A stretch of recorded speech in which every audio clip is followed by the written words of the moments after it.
How to start your own driving school in Australia.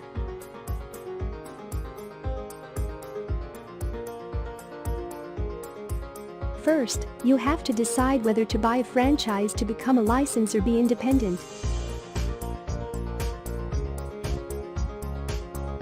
Before starting your own driving school, you must have a certified driving instructor and must check if they are medically fit. Make sure you get startup money from a bank loan or private investors. It will help you in planning your expenses. Advertise your driving school as much as you can.